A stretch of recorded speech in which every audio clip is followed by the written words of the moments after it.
करता हूँ आप सभी दोस्त खैरियत से होंगे और मैं दुआ गो हूँ अल्लाह पाक आप सभी दोस्तों को हिफाजत में रखे। दोस्तों आज मैं आपको बताने वाला हूँ कि मेरा जो पेयर था जिसके अंदर से मैंने रिंगनेक पैरट के बेबीज़ कलेक्ट किए थे, ठीक है, और मेरी एक फ़ीमेल ने मैटिंग नहीं कर पाई थी और उसने अंडे ले नहीं किए थे, लेकिन मैं आज आपको दिखाने वाला हूँ कि माशाल्लाह से मैंने आप सभी दोस्तों को बतलाया था कि इसी वीक के अंदर वो अंडे ले करना शुरू कर देगी। तो अल्हम्दुलिल्लाह मैं आज तकरीबन 1 वीक बाद अपने केज के अंदर दाखिल हुआ हूँ। तो आज मैं आपको दिखाता हूँ कि आया अल्हम्दुलिल्लाह उसने कितने अंडे ले कर चुकी है और अभी उन अंडों की क्या प्रोग्रेस है। दोस्तों आज जो तारीख़ है वो है 16 मार्च 2018। तो दोस्तों चले आए दोस्तों मैं आपको रिज़ल्ट दिखाता हूँ।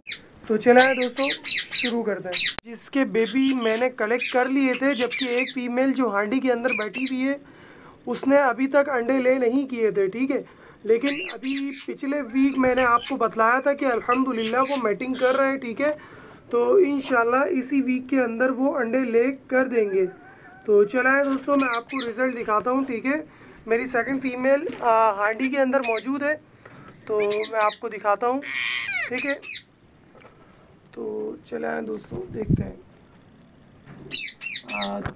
दोस्तों माशाल्लाह से मुझे यहाँ पर 4 अंडे नज़र आ रहे हैं, ठीक है, और साथ में फ़ीमेल बैठी हुई है और एक अंडा मुझे अभी फर्टाइल पे नज़र आ रहा है। मैंने जो बेबीज़ कलेक्ट कर लिए थे ताकि मेरा मेल दूसरी फ़ीमेल जो कॉल दे रही थी मैटिंग कॉल, तो उससे मैटिंग कर जाए, और अल्हम्दुलिल्लाह वो मैटिंग कर चुके हैं और माशाल्लाह से 4 अंडे ले कर चुके हैं।